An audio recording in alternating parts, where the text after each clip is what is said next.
Hey guys, Jimo here again. Today I'm going to be doing one here by request, how to polish a black car. This one here, it's your typical daily driver. It's got minor scratches through the whole thing. There's a few deeper ones that are going to need a bit of wet sanding. For the most part, it's just going to be rubbing the powder on the whole car and getting her looking all pretty again. So let's get started. Okay, so after you wash and dry the car, the first thing you'll want to do is tape up all your trim pieces. That'll keep the buffer from damaging anything. Keep the splatter from getting inside the edges, which can be a pain to get out, especially if you don't have a pressure washer. So it'll take 10 minutes to do that.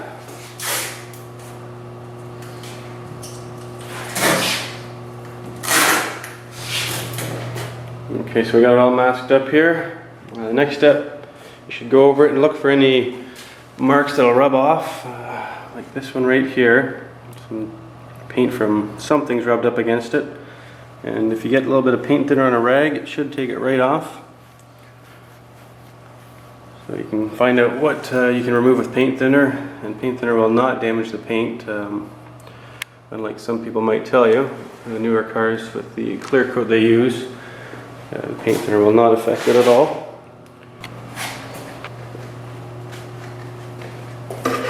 Okay, so nothing really jumped out at me that needed sanding other than this one little scratch on the hood. So what I'm going to do is take some 1500 grit paper here. You can use anything finer than 1200. The finer you use, the less work you're going to need polishing it to bring the shine back after we're done sanding. So we got 1500 here wet. Just going to go over it real lightly here. Shouldn't take very long.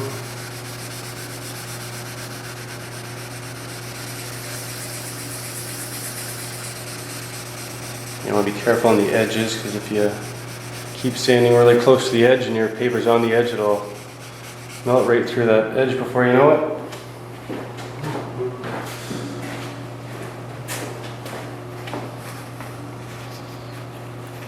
I think that's good there.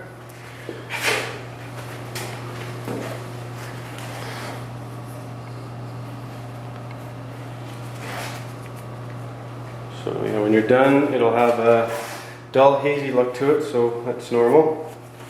Once we get to the next step of polishing, I'll bring that shine back up real quick. Okay, so we take care of that haze. First thing I got here is the rubbing compound. I'm going to use a wool pad. I've taped that edge off there just to kind of protect that edge so I don't burn through it with the polisher either. And try and set it around about somewhere between 1500 and 2000 RPM. There's the one thing I don't like about the wool is it makes a big mess. But it does seem to cut quite a bit quicker. This will be the only part I'm going to use the wool. The rest will be the foam composite pad.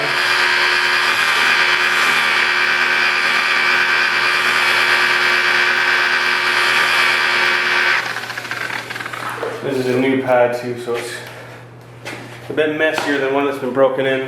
Actually, I'm going to go ahead and switch to composite now.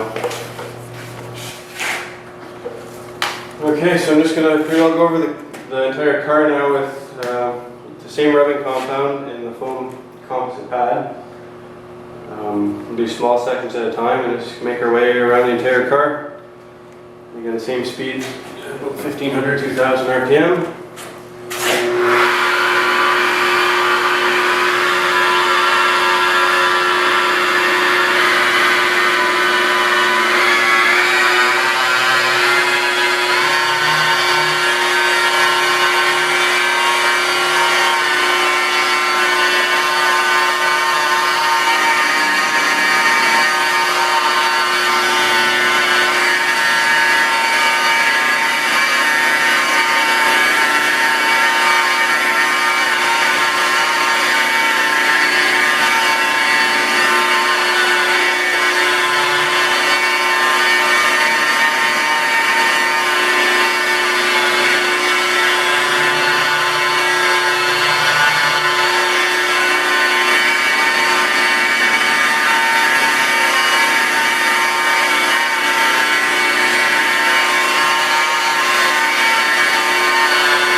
sometimes you spot these little scratches on the fly. Need a bit more sanding.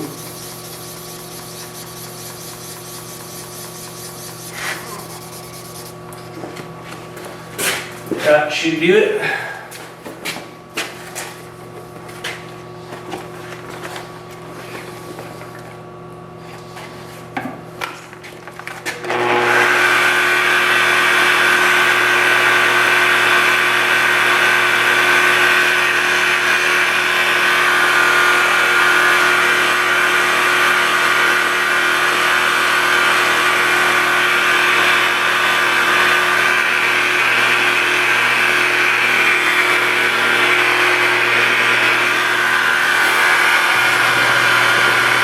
Okay, so I went over it now with the rubbing compound. Next thing you want to do is clean it all off. You don't want this compound to cross-contaminate with the next one. The way polishing works is you keep moving to a finer and finer compound, so if there's any of the coarse compound left on it, then you're going to be polishing with that grit. It's not going to do exactly what you want. So if you have any compound that's kind of stuck on there, you use a detailing spray. This one here is the 3M Clean and Shine. And just spray that on there and it'll help remove it. So we go over the whole car and get all the compound off. Okay, so here's where we're at after we remove all the compound. You can see the gloss levels come up a bit. It's not anywhere close to where I want it to be yet. The next step is going to be to go over it with some swirl mark remover. Now if you look at it right now, this is probably where about 90% of car dealerships and used car lots would end their polishing, and probably throw a coat of wax on it, which would hide any minor scratches that you'll see outside.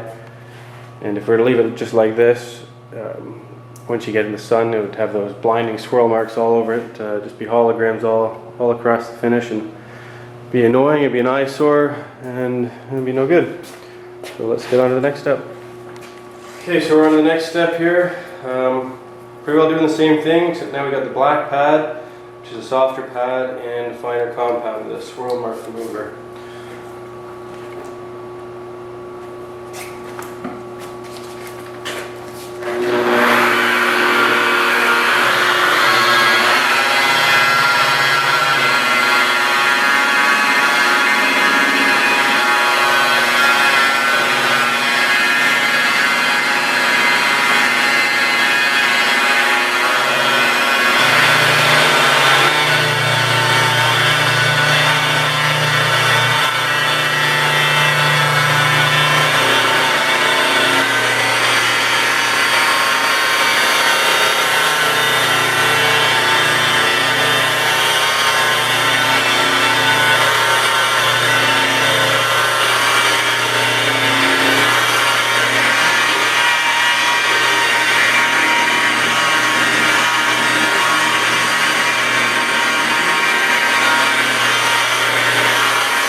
Okay, so I think I'm about 3 hours into this job now.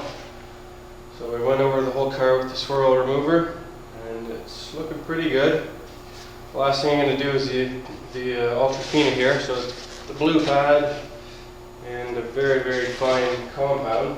So again, I'll go over it pretty well the same way as anything else, except this product you need to use wet. So I'll be spraying a bit of water just on the area where I'm polishing. Other than that, no different.